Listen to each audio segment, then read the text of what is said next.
Good morning everyone and welcome back to our channel. We continue with our programming course for numerical control lathes. In our previous session, last time we saw what the initial parameters to set at the beginning of a program are. Let us begin discussing axis movement. How does a lathe move? Well, first of all, a lathe moves in a two-dimensional space, so a graph.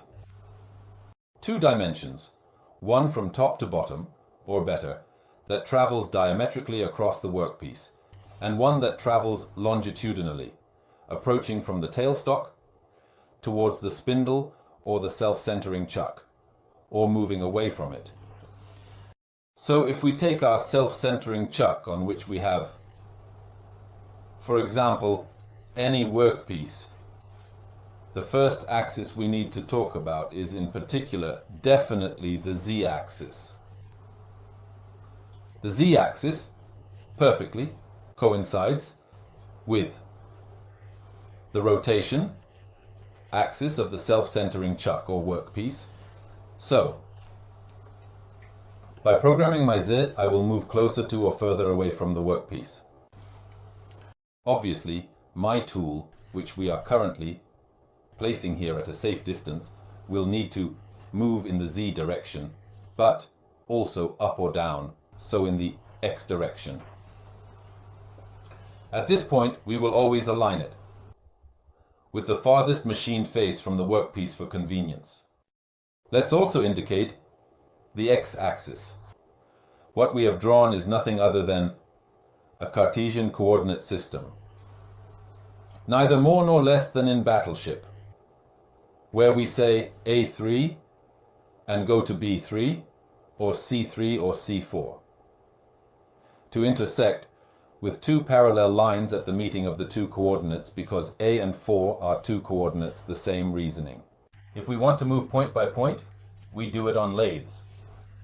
Coordinate Z expressed in millimeters and coordinate X expressed in millimeters, but transformed into diameters. What does that mean? It means that if my tool goes from Z100 to Z50, my tool has actually traveled approximately 50 millimeters. However, remember that if you move the tool from X200 to X100, your tool has actually traveled, that is physically, 50 millimeters. Millimeters, precisely, because the X coordinates are expressed in millimeters. Nothing prevents the manufacturer from giving you a lathe that moves radially, but I assure you it is much more complicated because the parts are measured in diameter. Okay, so as you have noticed, our coordinate system is made up of 4 quadrants. My son, who is in elementary school, is teaching me that two lines that intersect perpendicularly divide the plane into 4 equal parts at right angles. Which one do we use? We use quadrant 1. So, lathe programs, except for some special cases, like the bar feeder or with the counter spindle, are always programmed in positive X and negative Z. Why is this?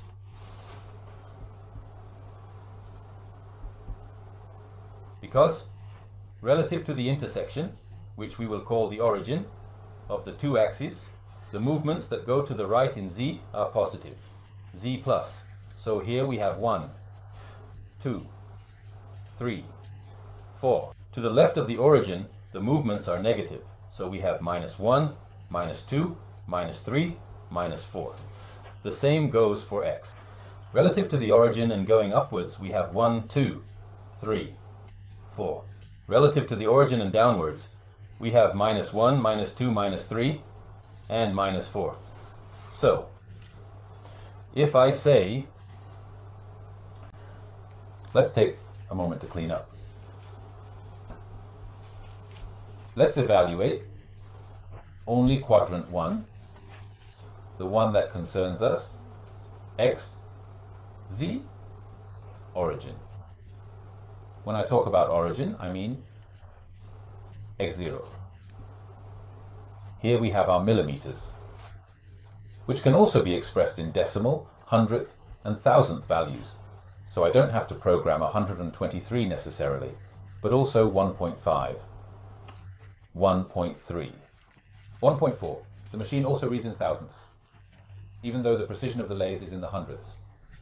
So if I need to go to diameter 5 at Z minus 2, 1, 2, 3, 4, 5, I draw a line, Z minus 2, 1, 2, I draw a line. This is point X5, Z minus 2.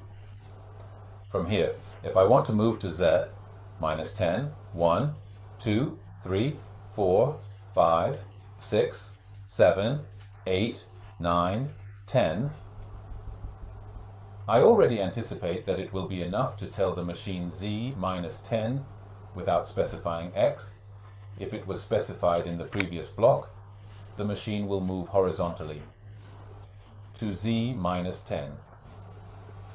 Now I want to make an inclined trajectory. So to X10, then 5, 6, 7, 8, 9, 10, Z minus 15, then 10, 11, 12, 13, 14, 15, I will specify both coordinates, and the machine will make this movement.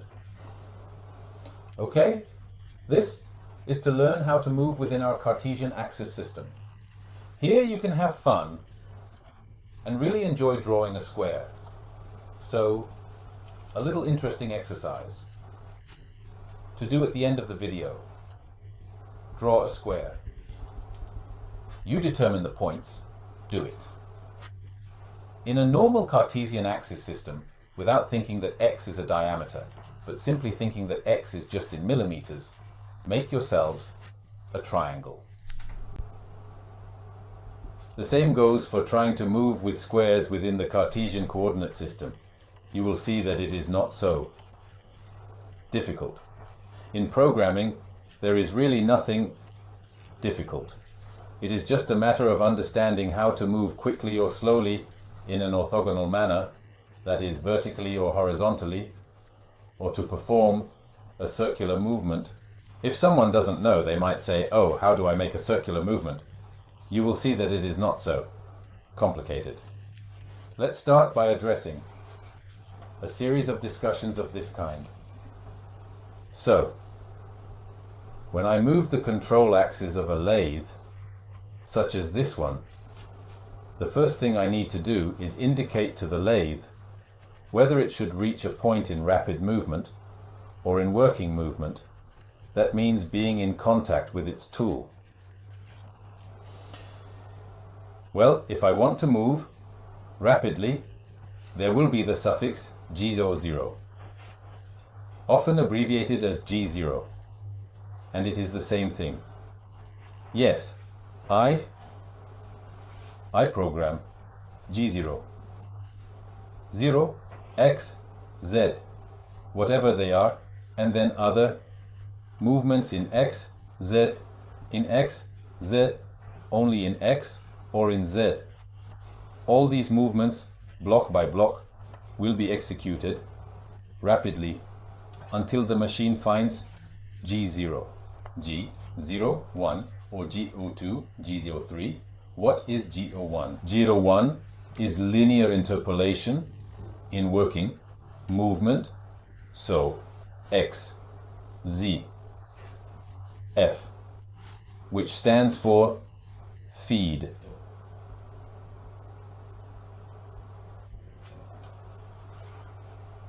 The feed rate is expressed in millimeters. As mentioned earlier in the previous video, we programmed G95. It is expressed in millimeters, per minute if we have programmed G94. These G95 and G94 can be changed at any time within the program. Okay, so I have my workpiece. I'm here, far away at some point because I just turned on the machine. My workpiece has a diameter of 100 and I want to move to this point. We have our X and I want to move 2.5 meters above the workpiece at Z. What will I write? So, 2 schools of thought, 2 habits, 2 things to do. I write G0, X105, Z0. The machine will quickly go to this point. 2 schools of thought in what sense? Some machines will run the axis to arrive with the fastest trajectory. Other machines, on the other hand, make the axis run at their maximum power. So if the Z-axis is closer, the path could be this. This is why I always recommend always performing rapid approaches safely for safety in 2 blocks. So a rapid approach that will have done G0, Z0, X0. From 105, what will the machine do from here? Wherever it is, it will do this. First it will go to Z0, then it will go to 105. First it will go to Z0, then it will go to 105. First it will go to Z0, then it will go to 105. You want to be absolutely sure that your colleague hasn't left the machine here. So Z0 collision, G0, X300.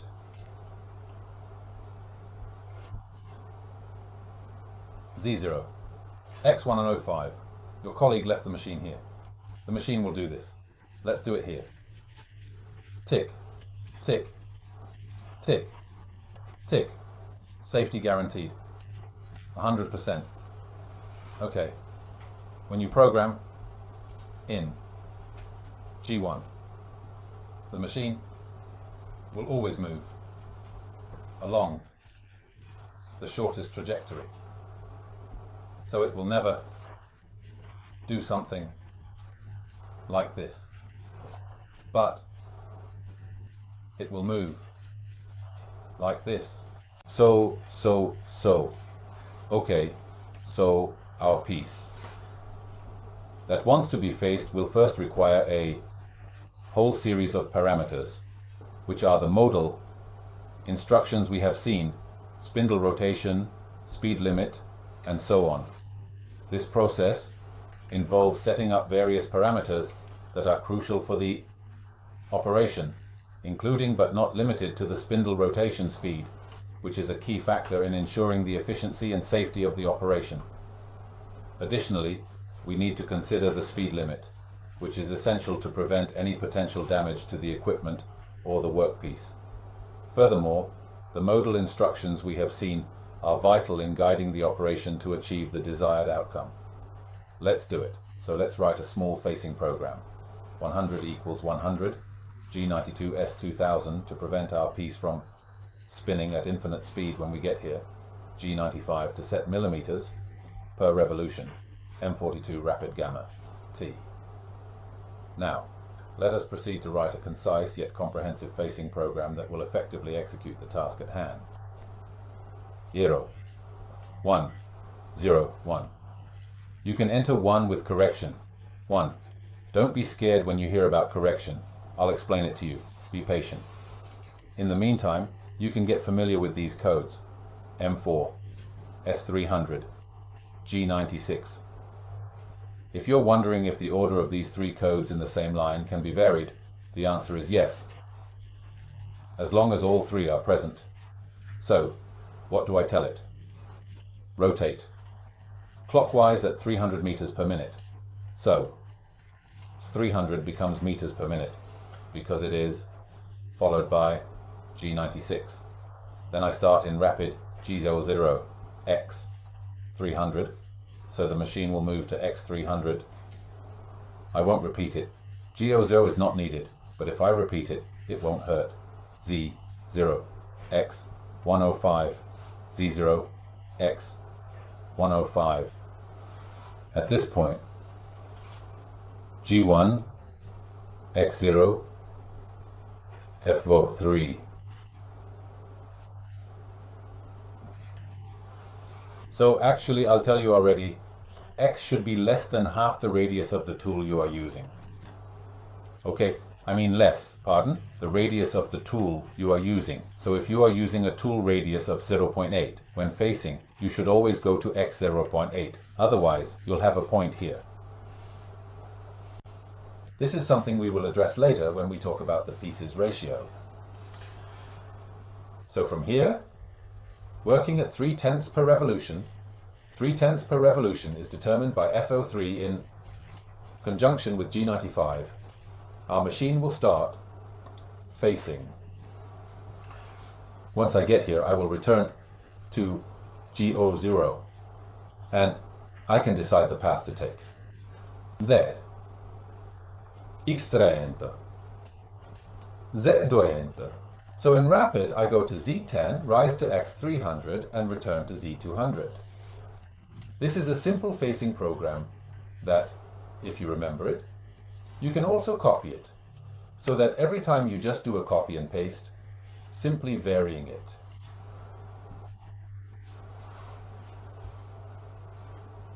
This dimension, excuse me, this one yes, but this one we will go to face our piece.